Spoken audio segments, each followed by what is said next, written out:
Hello everyone, আসসালামু আলাইকুম। আপনারা কেমন আছেন? নিশ্চয়ই ভালো আছেন। তো আজকে আমি হাজির হয়ে গেলাম নতুন একটি ভিডিও নিয়ে। তো ভিডিওটি হলো আমি 20 রোজায় কী আয়োজন করলাম, কী রান্না করলাম। সেদিন আমি ভুনা খিচুড়ি রান্না করেছিলাম ইফতারির সময়, সেটাই আপনাদের সাথে আজকে শেয়ার করব। এই তো এখানে আমি মুগ ডাল, মুসুরি ডাল সব ধুয়ে রেখেছি, পোলার চাউল, আদা বাটা, আলু কেটে রেখেছি, কাঁচামরিচ, পেঁয়াজ কুচি, টমেটো, এগুলো সব কিছু কেটে রেখেছি। আর এই তো আমি এখন একটা প্যান বসিয়ে দিয়েছি, প্যানেতে কিছু তেল দিয়ে সবগুলো মশলা একসাথে করে কষিয়ে নিচ্ছি, দেখতেই তো পাচ্ছেন। এখন একটু কষানো হয়ে গেলে আমি আস্তে আস্তে করে 2 পদের ডাল এটার ভিতরে ঢেলে দিব। এই তো আমি এখন মুসুরির ডাল আগে থেকেই ধুয়ে রেখেছিলাম, সেটা এখন এই কষানো মশলার মধ্যে ঢেলে দিলাম। এখন একটু নেড়ে চেড়ে নিয়ে আবার আরেক পদের ডালটা এটার সাথে অ্যাড করে দিব। এখন আবার মুগ ডালটা ভেজে ধুয়ে রেখেছিলাম, সেটাও এটার সাথে অ্যাড করে দিলাম। এখন আবার এটাকে নেড়ে চেড়ে নেব।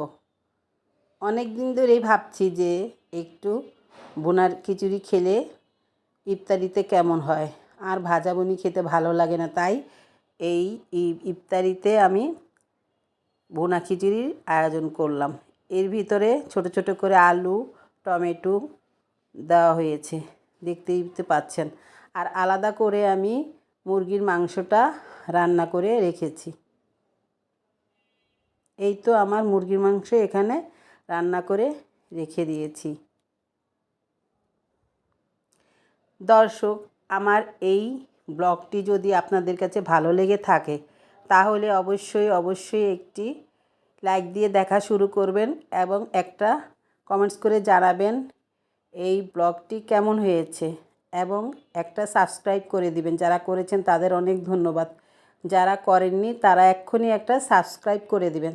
আপনাদের সাবস্ক্রাইব, লাইক, কমেন্টস আমাকে অনেক দূরে এগিয়ে নিয়ে যেতে পারে।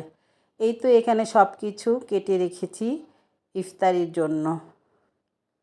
বাঙ্গি, খেজুর, শসা, লেবু, পেঁয়াজ সব কিছু কেটে নিয়েছি, আপেল, মালটা, নাশপাতি।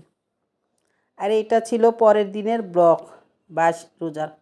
এখানে আমাদেরকে পাশের বাড়ির থেকে আমাদের জন্য ইফতারি পাঠিয়েছে, সেটাই আপনাদের সাথে আজকে শেয়ার করতেছি।